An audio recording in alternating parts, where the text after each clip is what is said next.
Good evening. This is John Warren, publisher of the San Diego Voice and Viewpoint newspaper, coming to you with our program From the Desk of the Editor. We are excited one more week to be here with you. I'm in studio with Dr. Leonard Thompson III. We are having some reflections here.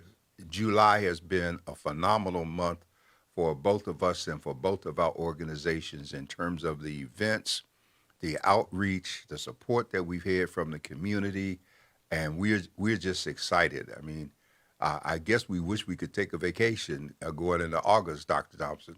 Yes, most definitely. But we got big fish that we're frying moving forward with August as well. So it's still a busy time, and it's still a very exciting time. I always remind you that the Voice and Viewpoint is San Diego's only African American publication. We're available online and in print, over-the-counter single copy sales as well. You can find us in 89 zip codes, 17 cities, unincorporated areas, and 39 communities throughout San Diego County. You can download our app in Google or Apple Store, and you are able to pick us up wherever you are. We just completed a promotional with our app, and we found we were excited to award a $200 first place to a young lady who followed the instructions and did the download and got the news bites. And so you'll see us on TikTok as well as Facebook and as well as our website. So, Dr. Thompson, we're rolling. Well, man, you know, Dr. Warren, I'm a little jealous because, I haven't got to the Tikataka state. It's there, but I have not evolved to the Tikataka state like Mama Bear would say. But I see that you guys have been doing great work getting the word out. And, honestly, right now, I really want to say to people that it's game on time now. Yes. We are the Trusted Voices. GOD Radio is heard in over 70 countries now, and we're the award-winning, still award-winning Internet Station of the Year. We are seeing that more people around the state and the city are tuned in, and so this is really for us game on time because of the fact that the elections have gotten hot and fun. I'm actually rejuvenated. I don't know about you, Dr. Warren. I'm not saying that Kamala Harris is my rejuvenation. It's just the fact that now we have a real candidate that nobody's talking about age no more. Now it's the prosecutor and the felon. Yes, it is the prosecutor and the felon, and it's going very well. And she's picking up steam. I just watched her this afternoon. Of course, she was in Houston, Texas. I'm sure she went to the funeral of Sheila Jackson Lee today, and that was why she couldn't be at NABJ, which we'll talk about in a moment. But she spoke about an hour ago at the Zeta Gamma Rho Was it sorority. Sigma Gamma Rho or the Zeta Phi Beta? No, Zeta. Okay, the Zeta Phi Betas. No, Zeta. No, I'm sorry. It was Sigma Gamma Sigma Rho. Gamma It Rho, was okay. Sigma Gamma Rho's 60th anniversary meeting in Houston, Texas. Okay. And of course, as she reminded people, she's a part of the Divine Nine. The Divine Nine is the Panhellenic Council with all of the fraternities and sororities, which are so important in our culture and our history. So it's been a really busy and great time, and she's getting more presidential each time she speaks. Well, I'm going to ask a question. I know it's off the subject, but I think that it might, there are certain people that want to know, because you have the Divine Nine, which are the fraternities and sororities, but there are other black fraternities and sororities that are not a part of the Divine Nine that are band fraternities or different fraternities like that. My question is, where do the Masons and the Eastern Stars and all the rest of them come in? Because they're, for lack of better words, another secret society. Well, that's a very good question, Dr. Thompson. And when we first bought the Voice and Viewpoint, we were dealing with that because it's really a cultural thing. The sororities and fraternities are basically found at the college and university level, okay? And so a lot of them came out of Howard University, where I come from, and they started there, and their traditions and things that are Howard as it branched out. The fraternities and sororities were, in effect, pretty much the green book of the Jim Crow era. As black people traveled to professionals, if you had a sorority brother, sister or fraternity brother, then that was a passport to help you. It wasn't like today where we got American Express, MasterCard, and access to every Hilton and Marriott and all that we want. We didn't get that till 1965. And so, but when you talk to this second group is the group that my late wife and I really focused on when we bought the paper, because the second group is basically those working class group of people, the American Legions, the veteran of foreign wars, the Elks, the Masons, okay, and so the when you talk about Masons, of course, you got the Prince Hall Masons, and they were the black Masonic order, and you know that black people built things. It was Benjamin Banneker that laid out Washington D.C., and it was black people that put this dome on the Capitol and did all of these things. They might have been working under white supervision, but they were the artisans that did all of this stuff. And so these people we found to be very interesting, especially in San Diego. In most cities, like in Dallas or Houston or Atlanta, and many of these cities, the fraternities have what they call a fraternity row. And so they have bought homes, like you might see a couple of houses up at San Diego State nearby that some of the fraternities own. But these black fraternities bought these huge houses that they own, and that was a part of their culture. And so here in San Diego, they never did any of that. What happened in San Diego was the presidents seemed to always operate out of the trunk of their cars in a P.O. box. But the working class groups, the Elks, the Munford Point Marine, before they lost their building, okay, the American Legions, if you will, the VFW, all of these groups of working class people, they bought the buildings that they had. They got their own liquor licenses, if you will, and they set up a self-sufficient entity. And so they became kind of a subculture in themselves, which was separate away from the boulets and all the big fancy things, and they were able to have their own circle of activities and events. Okay. And so what we see is all of these people coming out being supportive. Now, when I was in law school, I pledged a fraternity, Theta Delta, Theta Sigma, whatever it was. It was an honorary fraternity, and even though I was at Howard, it was opposite the one that Thurgood Marshall and everybody belonged to.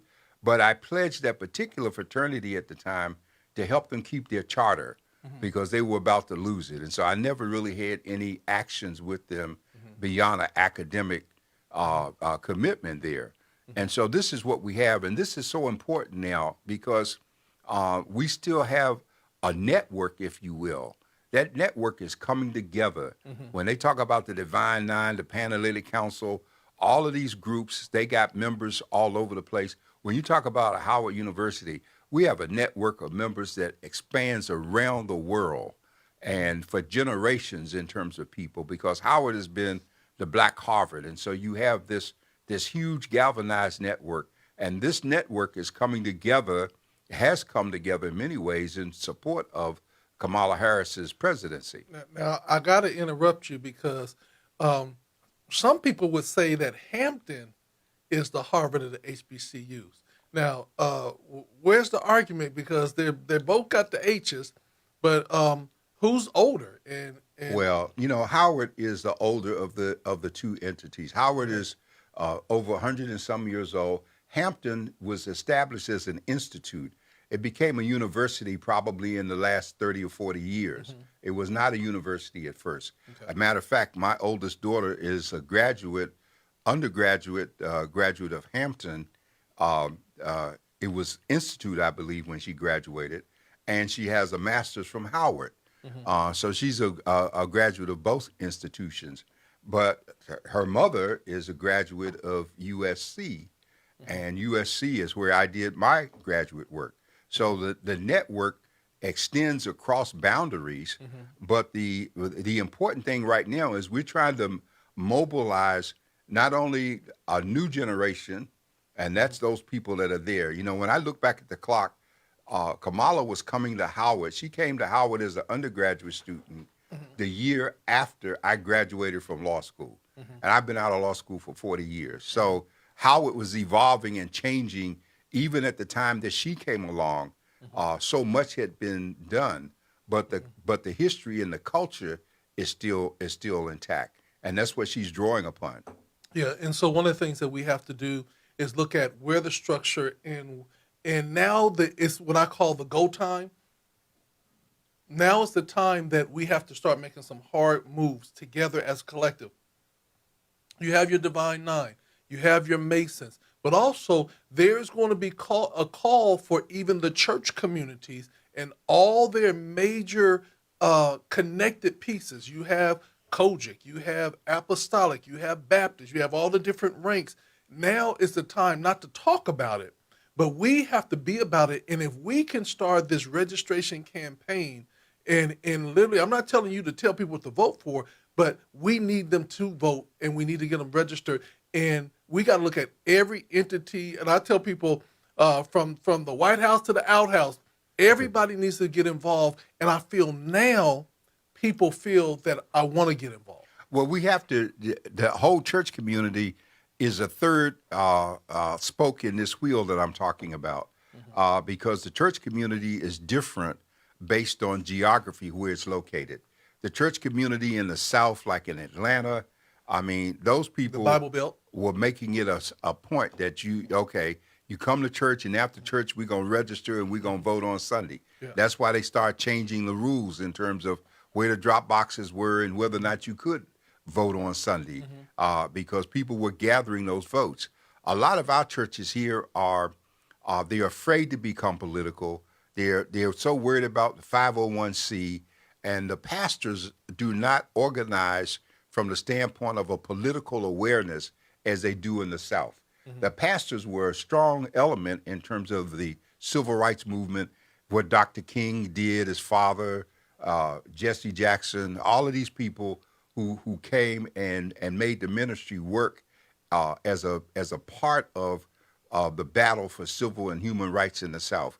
Here in the West, they're more laid back, and it's hard to get some of them to read.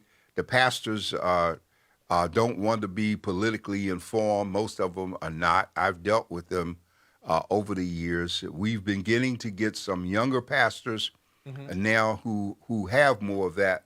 A lot of the older ones, they either got burnt out or they died out, and the memberships died out, and they didn't keep a progressive gospel like we've had on the East Coast. So it's a whole different world, and this is a place where people like you and I come in terms of bridging the gap and trying to bring people back to an awareness. You know, Jesus made the statement when they showed him the coin, and he said, "Render unto Caesar that which is Caesar's, and unto God that which belongs to God."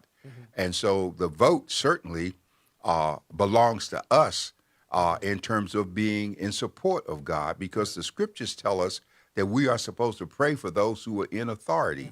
You know, in Ephesians 6:12, and specifically tells us that we wrestle not against flesh and blood, but against principalities, against the rulers of darkness, against spiritual wickedness in high places. Well, that sounds like Trump to me. And so we're not called to sit by. You know, Jesus said occupy. He didn't say go grab a park bench and wait. Occupy till he comes. And occupy means do something. Yeah. And so we're excited about this, and we have no shame about bringing the two things together from a paper standpoint, from writing and speaking. And you and I both are ordained pastors, and so we have no issue with helping people understand. Yeah, and the reason why I keep saying game on, game on, game on, because again, the same energy that we had when we had to look at Black Lives Matter, it's game on for them. They need to be involved. The same energy that we see when people are fighting for different rights and Roe v. Wade and everything else, game on. The churches, game on. The organizations, game on. Everybody needs to get involved and be galvanized, because again, if they're listening, the former president that we know as Trump has said that told even the Christian people, vote. This will be the last time you have to vote. That's right. You know, He's telling you. Yeah, he doesn't intend he tends to terminate the Constitution and to become a dictator and do all of those things. Yeah. Dr. Thompson, we should remind people that they can call in if they want to at 858-251-6111, or you may Put the information in the feed here on Facebook, Yep. and we will read it, respond to it.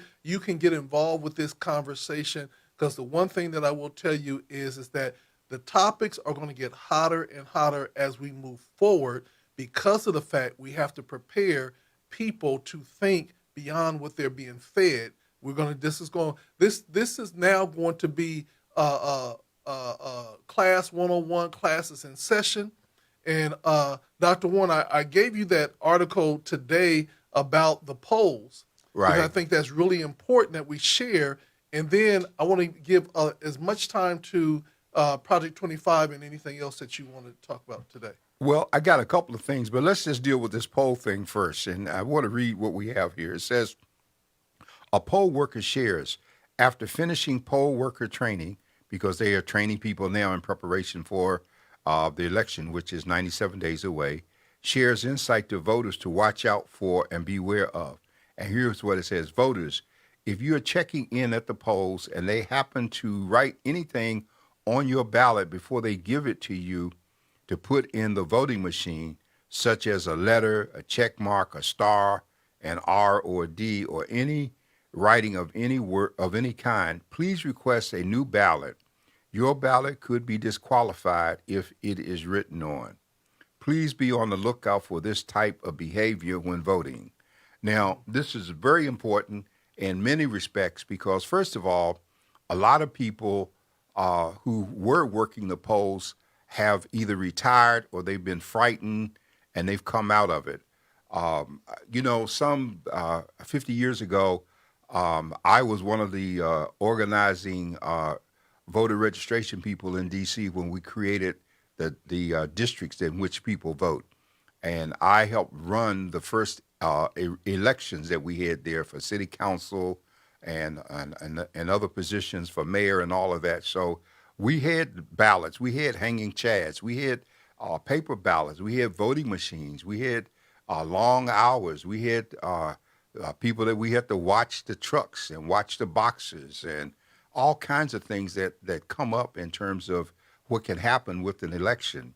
And we have seen over the years a lot of tricks that have come to play. At one point in Broward County, Florida, for instance, I remember one election where the white folks did something very interesting. Someone went into the voter registration cards, and where race was identified on the cards, they erased black and put white. So then when the black folks showed up to vote and they pulled up to match their ID with the card, they were told they couldn't vote, that they were fraudulent because the card said the person was white, and here you're standing in front of me black. Mm-hmm. Okay, so that was one of the tricks. And at the same time, what they did was they created sobriety checkpoints on all of the routes leading to voting precincts, okay? That was to frustrate and to slow people up.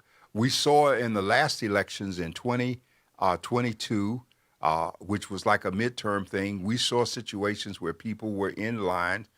When we had the 2020 election here, we had long lines for the first time in San Diego. Mm-hmm. Even though the drop boxes are still now outside the libraries, you can see them. You can go there. You can mail your ballot in. You can even track, on the barcode, you can track your ballot when you mail it in terms of where it is and if it's been received. Yeah. And so we have all of these things that have come about to help us have fair and honest elections. So our problem right now in every state, our problem is getting people to the polls. Yes. And see, we need to understand that white America, from the beginning of democracy, always understood the threat to having the poor and the downtrodden vote.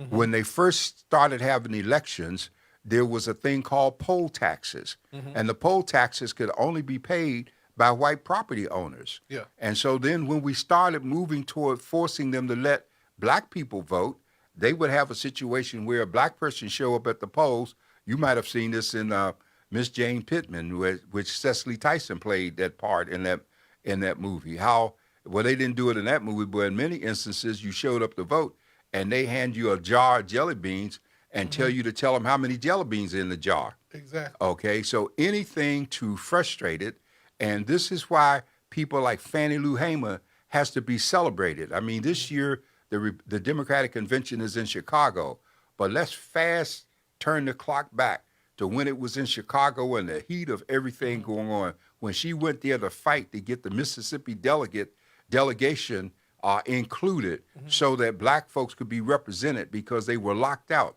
And even then, with Lyndon Johnson, even though he was the one that signed the Civil Rights Bill, what he did when she was allowed to speak and address the delegate assembly, he called a press conference to distract the media from covering her speaking. And so we've got all kinds of history, folks, that people have died and lived through. And we cannot sit on our behinds and make up false excuses for why we can't vote and we don't want to vote when life as we know it is at stake. You could very well be thrown back into tall cotton with the way this situation is going, because all they got to do is throw out the 13th, 14th, and 15th Amendment. Wait, hold on, Dr. Warren. You know, them black jobs you talking about? Huh? Them black jobs? Yeah, they got a black job for them, all right. Yeah. Pick them cotton balls. Yeah. So right here, somebody wants to know, can you talk about the NABJ? Because, you know, a lot of us is kind of concerned about that. Now, what is the NABJ? Because I said it, but I want you to say it because I got some feelings about it. Yeah, because some of you are going to be disturbed with what I'm going to say. The NABJ is the National Association of Black Journalists. It was created by a man named Chuck Stone, who had been a prolific writer. He wrote several books. I worked with Chuck for years when he came from Chicago Defender to work for Adam Clayton Powell. And he was committed to black journalism, okay? And so what happened is the NABJ was created as an organization of black journalists, but it was funded primarily by the large white newspapers who gave their nonprofit donations to the NABJ. And in effect, they were, I always call them like a catfish farm. So they were raising up black journalists that they really owned and controlled, and they take them from the NABJ when they graduated, they put them in a white paper, and they would control what they did and where they went. And so they got two birds with one stone. They got a chance to show they had a person of color, like the spook who sat by the door. I know y'all didn't read that yet. And then they got one that was not going to be a threat, because by the time they finished helping you along the way, you had been homogenized and pasteurized, and you were no longer a threat. You became a prime example of the miseducation of the Negro that Carter G. Woodson spoke about. You ought to read that too if you haven't yet. Yeah. And so now the NABJ is trying to be fair, and it wants to invite the journalists or presidential candidates to come because they are journalists, okay? They invited Harris, but the reason that Harris didn't go, because she was in Houston for Sheila Jackson Lee's funeral, a woman who had been a colleague, a mentor, and the whole bit. And so she would not forego that to be in Chicago. And so she was in Houston. She did that, and it also worked out well, because then later this evening she did the Zeta Phi Beta 60th anniversary boule in terms of the sorority meeting. And so NABJ has a chapter in San Diego. I've tried for years to get them involved with us. Most of the time they work for the UT or the Transcript or some other entity. Most of the cities, they are not interested in a relationship with the black press. In some instances, like in Atlanta or even in Houston, there are publishers who have people that are a part of their organization, so they have a semblance of a relationship with them. But nationally, as far as like the National Newspaper Publishers Association, they have never embraced our papers. They've never looked to us as a place of employment, even though many of us could afford to employ them. And I just want to say, for transparency, that the Voice and Viewpoint has been a contributor. We've given scholarship money to them in spite of how we're treated by them. So let me ask you this question. I want to go back crucial election, how are they going to use the black press with over 200 outlets, with all these different outlets that have influence? We are heard in 71 countries, but we are amazingly very visible around the country, and especially in our home city.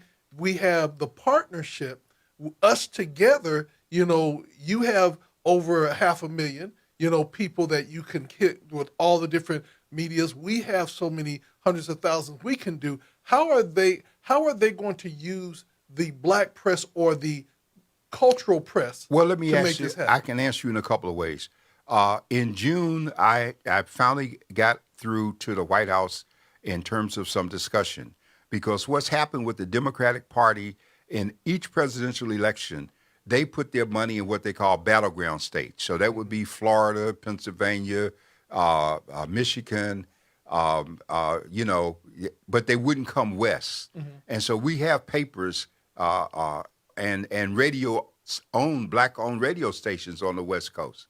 So we're out here in the West, and we're in what they call Region 5 of the National Newspaper Publishers Association, which is now 197 years old. So, but let me ask a question, Dr. Right. Warren, because I have to ask this because, see, I would get that if your paper wasn't out at the White House, if your paper wasn't being read all over the country. You know what I'm saying? So we just don't impact this region. Well, no, and the answer to your question, I'm sorry, I sometimes I take a long way because there's so much that goes in terms of the teaching part of the story.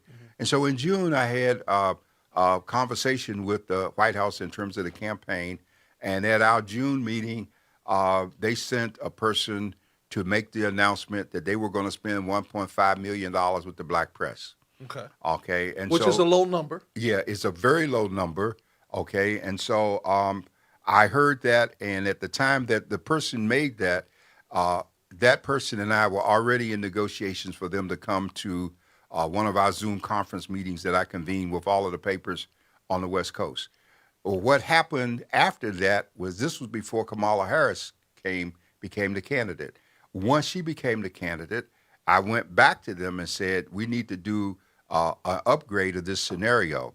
Well, in a couple of weeks, we have a meeting, but this is what's happened in between. In the past few days, the Democratic committee came out with a statement that they were getting ready to spend $50 million on a social media campaign. And so my response to their political funding entity was that we are social media too. Do not look at our papers as your grandpa's newspaper because we are electronic, we are print and electronic, and we are already on the cutting edge of voter registration and getting people involved. So we're working through with that because historically the Democratic Party is not thoughtful. Now, by contrast, when Bloomberg was running for president in 2020, and just that brief time he was going to run, and we know that he's got billions, okay? What Bloomberg did was immediately he spent $25,000 of every black paper there was. He just sent a $25,000 check, say, I'll send an ad later. When he withdrew from the campaign, he left the money there. When Obama ran, Obama's having been a community organizer, his people were quick on the horn. They found out how much it costs. You told them, you got the check the next day, express mail, and they ran their ads and they got involved. And so we got a situation in California many times where people wait until the Sunday before an election, then they want to run to all the churches and stand and smile, but that doesn't get it. And people will start voting early. In some places, they'll start voting in September. In others, October will definitely be the time that the voter registration is taking place. And one of the things we've done in terms of elections, and I'm expecting to hear from the Harris campaign, one of the things we've done in terms of elections is that not only do we give all of the polling sites and where the drop boxes are and the hours of operation and when you can take your vote in by hand if you want to, we put all of that information out there at our expense to encourage people to register. We have voter registration cards at the paper, and we can help you fill it out. We can turn it in for you. We can do all of those things. But if you are in doubt as to whether or not you can vote, then you need to ask. If you're homeless, you can still vote. Yeah. And there's a way to do that. And if you have a question and you moved or relocated, then you can vote what they call a provisional ballot. And what happens with that is you vote, your ballot is sealed in an envelope, and provisional is put on it with your name. And so what they do is they check the roll later to see where your registration is. And once that's done and they verify, the people who check it are not the people who open the envelope to handle your ballot. Because the ballot goes unseen from the envelope the way it's made into the machine to be counted. And so all of this is important. So one of the things about it, because I know that we're talking about the presidential election, but we also want to let's just do 5 minutes on the other important elections and why we got to vote, not just for the president, but for all the different areas for the House and the Senate. And then I want to make sure we save enough time to continue on the conversation. Okay, so let's back up and then we'll come down the list, okay? First, we'll start at the national level, all right? We're about 2 or 3 votes away from regaining the House of Representatives. If we regain the House, Mike Johnson, the Republican speaker now, comes out of office. Hakeem Jeffries from New York becomes speaker. He's a minority leader, all right?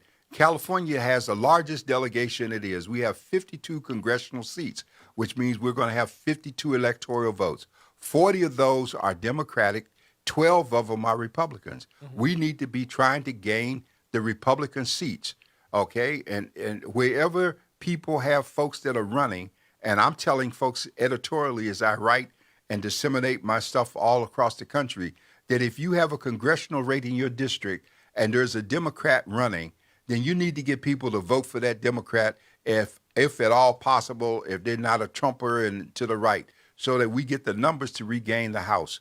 Now we have a Senate race, okay? Because we have Adam Schiff, who was a part of the January 6th committee. He comes out of Pasadena, congressman. He beat out Barbara Lee in the primary for the Senate seat that's available now. They're filling the seat that vacated by Kamala Harris when she went to the White House and resigned from the Senate. And so Schiff is running. And so he's running against a guy named Garvey, who was a former Padre ball player. And, of course, white folks are thinking that baseball is the same as voting for the Senate, and he's trying to gain some traction. But we need to keep this Senate seat Democratic. So we need to vote for Schiff for the senator from here. We need to vote and look at our friends who are in other districts. For instance, in Northern California, Congressman John Garamendi is seeking re-election, and he has cancer and he's ill. Well, he's still going to be able to vote. If you got friends in other states, you need to call and they need to get involved. So that's a part of it. When we come down closer to the San Diego level, we're going to have a race for the Board of Supervisors. And we have Tara Law-Serima, who's being challenged by Kevin Faulkner, the former mayor. Staunch Republican, should not be allowed to get near the Board of Supervisors. He needs to stay out of elected office. He is not our friend. You've got people that live in that district because we live all over San Diego. We're not restricted to the 4th supervisorial district or city council district. And we have friends who cross color lines. We ain't all black. Exactly. So we need to pull together. And just to prove that, you just had a group of white men that raised $4 million in the past couple of days toward the Kamala Harris campaign. And so they're saying we're not going to be left out. You had a group of white women that raised over $100 million in terms of helping the campaign. They're saying we're not going to be left out. So it's not a color thing. It's a democracy thing that we're looking at. Yeah. And so we need to do that, and we need to be conscious of who's running, not wait till the last minute to look at it. Exactly. So that we can be involved with this. We have, on the state level, we have Akila Weber, who is the 79th Assembly Assembly member running to take Tony Atkins' seat, because Tony Atkins terms out in terms of the state Senate. And so Akila Weber is the daughter of the Secretary of State, Shirley Weber, and she took her mother's seat when her mother got the constitutional position of Secretary of State. So now we have also running for the 79th, we have Lachey Collins Sharp running against Colin Parent who is a La Mesa City Council member and lawyer, and Lachey is a educator who was there. She worked for Weber. She's born and raised in the community. She doesn't have the money that the big developer interest groups are giving Colin Parent. I believe we need to support Lachey. Now, what happens so often, and I've had conversations with her, a lot of our friends tell us they're going to support us when we run for office, and when it comes time to walk and knock on doors, you can't find them. Okay? They come up missing. That we need to put our action and our feet where our mouths are. Yeah. And this is a time for us to get involved. If you don't know how, take a page out of the book from Atlanta. Atlanta got so involved that in spite of Trump trying to put a dumb ex-football player in the Senate just because he was black and stupid, the people were able to elect a Jew and an African American to have, yeah, he was stupid, he was dumb, and he was black and stupid, and he was used by Trump. We don't have time for this kind of foolishness, folks. We got a statistic came out today that says 15% of black people are supporting Trump. I know some black folks supporting Trump. You know what? I won't even have conversation with them because you're not going to change them. If they've had the Kool-Aid, is in their system, don't worry about them. Go find two people for each one of them that you find that are not going to be there so that you can make two votes make up for that one lost cause. Yeah. And let's not be tricked into arguing with these people. Well, you know the thing about it, I think that good conversation about any of the candidates are very, very good. Like I had somebody, that a high level administrator in school systems hit me up and said, "Did you see the attack that a person did on Kamala Harris?" And she's an African American woman in San Diego that tried to run for office, was not successful. But she's a Donald Trumper. She's always been a Republican, even though she might have slept Democrat, or she might, how they say, when I say sleep Democrat, meaning that connected with some of the Democrat, always been a Republican. And I said, well, if you know who that person is, they're just showing their true colors. They're trying to find a way to get in position because they know, just like Omarosa, she knew that she could get in if she jumped onto the bandwagon, but she couldn't stay in because ultimately she couldn't stomach what was really going on. But it still increased her pocketbook for the time. And Omarosa made smart moves. She went from being on Trump's TV program to actor's sister. He always loved beautiful women. She was one. And she got a job at the White House. It served its purpose for a purpose there. She wrote a book when she left. She married a bishop. She's down in Pensacola or Jacksonville, Florida now. In law school, getting a law degree, and she's the first lady of her husband's church, and so she used it for a purpose. But she also has been in the media, and some people are telling you to look closely at the fact that none of those people who were key in Trump's White House are there supporting him. They've all come out against him in terms of what he's doing, okay? And so I'm amazed at some black folks. I'm disappointed when I looked at Ben Carson, who we held in such high esteem because of his achievements as a neuro surgeon and what he did with children and the whole thing. But Ben drank the Kool-Aid. And so we can't put confidence in people because people will change. Yeah. What we need to do is keep our focus, all right? We got to keep our focus in terms of what we're fighting for and where we're going. We can't be pulled off track with debates about Trump. Let's focus, because even the president right now is making the Supreme Court an agenda item for his last few months in terms of being a lame duck president, okay? Mm-hmm. And it's my position that if we regain control of the House and we keep control of the Senate, now we have the instruments to make changes in the court. Mm-hmm. We don't have to worry about arguing with somebody for term limits of 18 years for the Supreme Court justices and what we do. Mm-hmm. All we need to do is have control of those two bodies in the White House.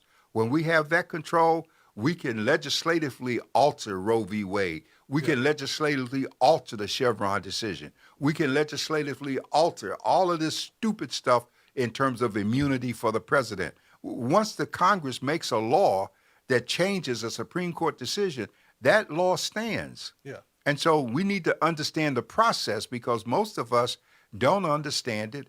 And I don't blame us because we have been raised in ignorance deliberately.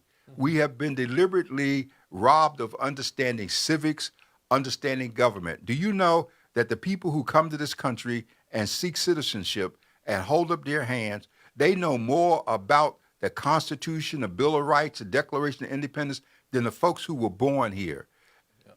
And that's very, very true. With that being said, we said we're going to spend some time with Project 25. I think it's very important for you to let's close out the session with giving some more information about Project 25.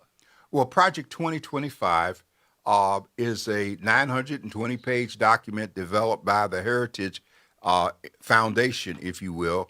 And I'm noticing that, I started talking about this 2 months ago, front page story about it and what it means. And what it is, in effect, is a blueprint for a Republican president to take control of America and to cancel government as we know it. And so on the Joy Reid program on MSNBC, there's more and more discussion of the harms of Project 25. Kamala is beginning to talk about Project 25 now at every speech to let people know the danger of what's coming. What it does, in essence, is this. It is a continuation of what was done in 2016 when Trump ran. Before he won the 2020 election, was it 2020? No. No, I think no. 2016. 2016. Yeah. What happened was that that the Heritage Foundation had a blueprint that involved canceling every executive order and everything that Obama had put in place. The biggest target on their list was the Affordable Health Care Act, known as Obamacare. Okay, and so they wanted to go through and just get rid of things. They got rid of the kind of protections we already had in place for a pandemic, so that we had to start from scratch. But fortunately, with Biden, we were able to rebuild and move forward. So here's what happens with 2020, and I keep telling you every week. Project 2025 would do this. It would abolish the Office of Education. It would terminate the Federal Trade Commission. It would terminate the Federal Communications Commission. It would get rid of and strip the Department of Justice, if you will. It would reinstitute provisions that go back to a 1870-some law where the president could, in effect, bring in troops to go against those people who were engaged in protests or demonstration. It would terminate the Constitution. That's why Trump is saying this is going to be your last time to vote, because there wouldn't be any elections after this. Exactly. And as Elizabeth Cheney has been saying, and she wrote it in her book about honor, she says, we must by all means keep him away from the White House, because if he ever got there again, he would never leave. He tried every trick in the book before. And just consider this. If we just focus on getting Kamala Harris elected with a popular vote, that still does not handle the Electoral College. Exactly. So that's why it's so important in the next few days in terms of her making a decision about who's going to be her running mate. I think it should be one or two people. I think it should either be Andy Beshear, who is the governor of Kentucky, because I think he's compatible and he has a heart for people, and he's been through enough crisis with his state to be supportive of the agenda that she would bring. Or I think it would be Mark, what's his name, from Arizona, the senator from Arizona who is married to Gabby. Gabby, who was a congresswoman who was shot in the head and who has become an advocate for gun control. And her husband was an astronaut. He had a twin who was also in the military. And so they are compatible. There's some people who have taken themselves out of the race, like Gretchen Whitman from Michigan, which would be important because Michigan is an important state. And so and Shapiro from Pennsylvania, the governor, he's taken himself out of it. Moore out of Maryland is not a contender. He's not in there. Neither is Senator Wardo from Atlanta. Yeah. Raphael is not there. Yeah. And so The numbers are but it's her choice, and that's the important thing. It's her choice in terms of it, but we have to keep an eye toward the electoral college, because as I was trying to say earlier, that if Kamala won the popular vote and Mike Johnson was still in control because the Republicans retained control of the House, when it came time to certify the election, the vice president would have to be the person to come in to, the president pro tem of the Senate. The speaker could block all of that. He could block that and throw it back to the states and throw it into the Supreme Court. The Supreme Court is already bought and paid for by Trump. Our European allies have been concerned for the past 5 months about the possibility of this kind of development and wondering what would happen to their relationship with us. This would be a prime time for Russia, China, and Iran to come together to launch some kind of action against the United States, because we would be a divided entity. And it was just last week that we intercepted 2 Russian and Chinese aircraft coming into airspace over Alaska. And so that's what happened October 7th in Israel. Israel was so busy fighting Netanyahu, who was trying to change the Constitution, that the military people were withdrawing from active duty in protest. And it was a good signal to Hamas that now is the time to strike. And so any country that's divided, even Jesus said, a house divided can't stand. So anything that's divided becomes a prime target, and we could be a target for a sneak attack. If they did 9/11 on us, who says they won't come back to do something else? Russia has already got ships visiting Cuba. All right? That's right, 90 miles from us in our back door. We haven't had Russian ships that close since the Cuban Missile Crisis. And the Bay of Pigs, that Kennedy had to send that big wolf ticket to Russia about what would happen if they didn't withdraw. And Russia wants to get closer to us. In the north, we're in possible trouble because we only have like 2 ice cutters. Alaska is prime target. The melting of the ice is taking place. Russia has 18 nuclear ice cutter ships that are capable of carrying nuclear warheads as well.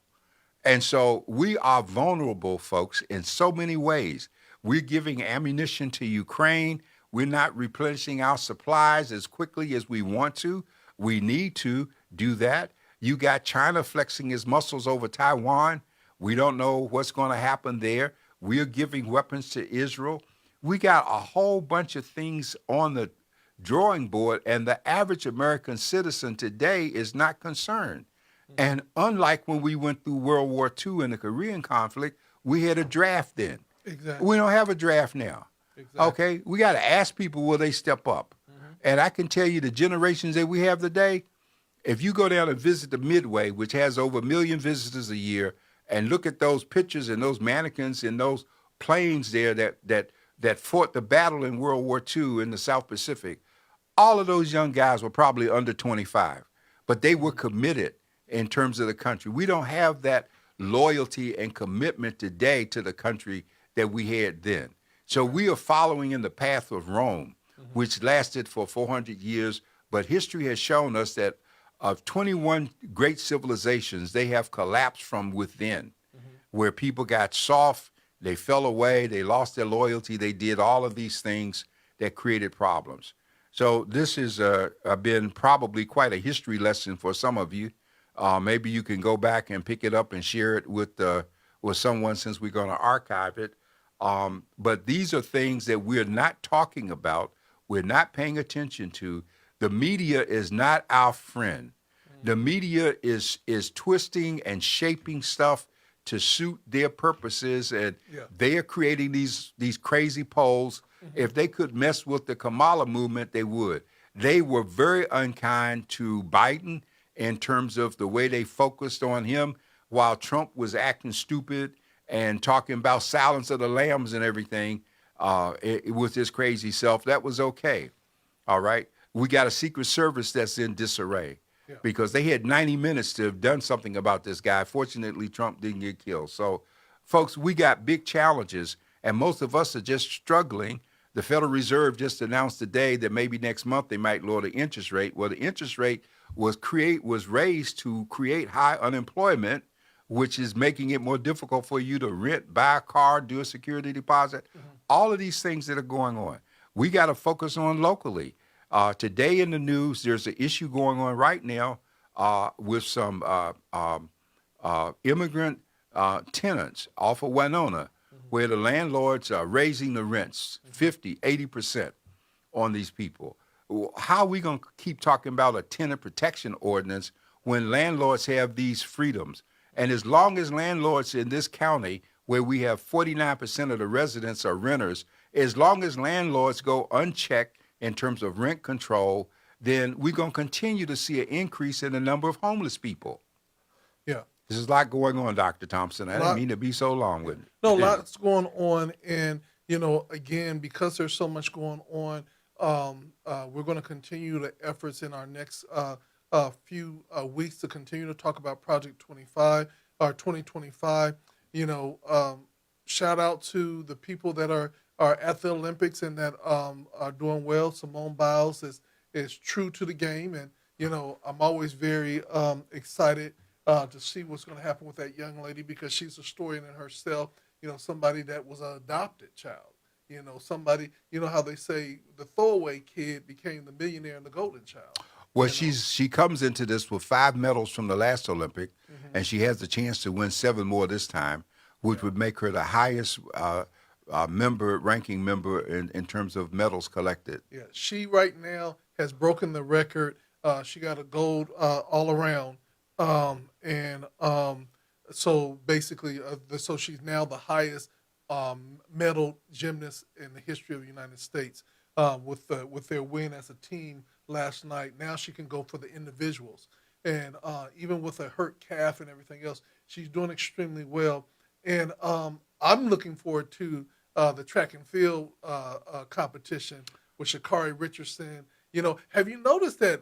And maybe it's just me, because I'm noticing that the women are now starting to take over the attention of the sports world compared to it used to be all about the men. Well, the women are, and there's no question. But one of the other things I want us to mention is, we have other countries doing great things. This year, Kenya is participating in fencing, which is just almost as strange as having Jamaica come to the Olympics for bobsledding, when they don't have snow. Yeah. And so, and the fencing has caught on in Kenya in such a great way that it's becoming a real inspiration to young kids. As a former fencer, I always get excited. I mean, I grew up in D.C. I used to fence with the Washington Fencing Club and fenced in the rotunda of the British Embassy on a regular basis. And I was the raisin in the milk there, and people used to ask, well, why are you interested in fencing? And I would always ask them, I said, have you heard of the Three Musketeers, the Man in the Iron Mask, or the Count of Monte Cristo? I would say, oh, yeah. I said, well, all of them about fencing, and was written by a black man, Alexander Dumas, who was one of Napoleon's generals. And so it's exciting to see that sport can impact a country and the enthusiasm and help move people. It's the kind of thing that Mandela did when he became president. He used that game that took place to help bring the blacks and whites together and forge them into a team so that they could participate in terms of being a winning entity. And that came along at the same time that they did the Reconciliation Commission, which was so important. We just got so much history, Dr. Thompson. Yeah. And there's so much that we need to just take time, to just get it and absorb it, because in it is the blueprint for the future. Yeah, and one of the things that I was watching, because we have a lot of Olympians that reside here in San Diego. Sheila Burrell from San Diego State, who's over the women's track team, is actually in Paris working with the Olympic team. She's a 2-time Olympian herself. We have a young person, I believe, from San Diego that is in the fencing for the United States. And what I love so much about what I'm seeing is that we have the Olympic Training Center here and all these different things. But one of the things that I'm really loving is the expansion of how they're starting to treat the athletes. and there's no longer the abuse that used to take place. Well, let us not forget Gail Devers coming out of National City, Yes. and she was a gold medal winner. We're all very proud of her. We had the Somalian brother who won in track and field. So we've produced a lot of champions in San Diego. And even with Jackie Thompson, who they're getting ready to honor her in the city with a Jackie Thompson Day, she was 17 years old when she went to the Olympics from San Okay, Diego. okay, and Yes. let us not forget Jackie Kressler. What's her name? The sister who was so stylish when she ran, and her husband after she died. Jackie Joyner. Jackie Joyner, yeah, Jackie Joyner Yeah. Kressler. Yeah, Yeah. I mean, she helped put motivate a lot of young people here in terms of Exactly. participation. And one of the things, Brother Carlos, when he stood up at the Mexico Olympics with his Yeah. fist up, they have now taken his arm and casted his arm and his fist in metal.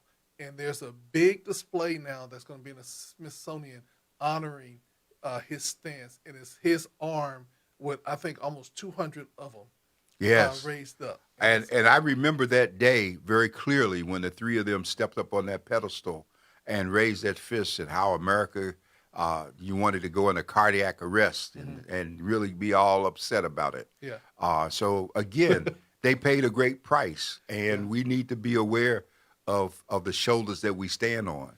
And I always say this, so many times when you step in the gap and represent, everybody cheers you on at, at the concept of it. But once you do it, you will now find out who is really with you, because everybody says you have to do something. You have to make a statement. They cheered them on. But when they saw the response of America, all the little activists and all the ones that were cheering them on disappeared. Yes, they did. And so when you make those type of moves, you have to realize that it better be between you and God, because it might be just you and God at the end of it all. Well, it's the same kind of treatment that Jesse Owens got in what it was 32 in the Olympics in Germany at the time that Hitler was talking about the master race. Here comes this black man from the South who beats out all of the Germans in the Olympics in terms of racing, and America cheered for a moment. But what happened when he came back home? He couldn't get a job. No. Couldn't find a job anywhere. People wanted him to race horses and do all kinds of demeaning stuff. The same kind of thing we did with Joe Louis. I mean, Joe Louis won, but he was sad because the brother wasn't educated. He did as much as he could, and they took from him. I was always proud of what the Caesar's Palace did, in the sense that not only did they put a statue of him in Caesar's Palace in Vegas, but they hired him to stand there and greet people and gave him a job and some dignity when they couldn't find a job. We paid a great price when Frank Wills discovered the Watergate break-in, and he reported it. You would have thought that this brother would have been taken care of, because what he discovered saved America in so many ways. But in the what happened? He couldn't ever get another job anyplace. He went home and died in a little shack in poverty in Georgia without electricity or running water. Yeah. And that was his reward for trying to help America. So we've always paid a price. But the important thing is that we've never stopped doing what's right in spite of how we were treated. Exactly. And that's what we want to move forth with and leave you with tonight. Do what's right. Stand in the gap. Even when no one celebrates you or applauds you, when you know it's right and you know that God has ordained you to do that, stay the course and watch God bring you out victorious. Dr. Warren, any final words? Just check out Voice and Viewpoint, follow our news bites, download our app. We're available 24 hours a day, 7 days a week. It's not your grandpa's newspaper anymore. With Be that being blessed. said, that's from the desk of the editor right here on GODradio1.com. Y'all be blessed.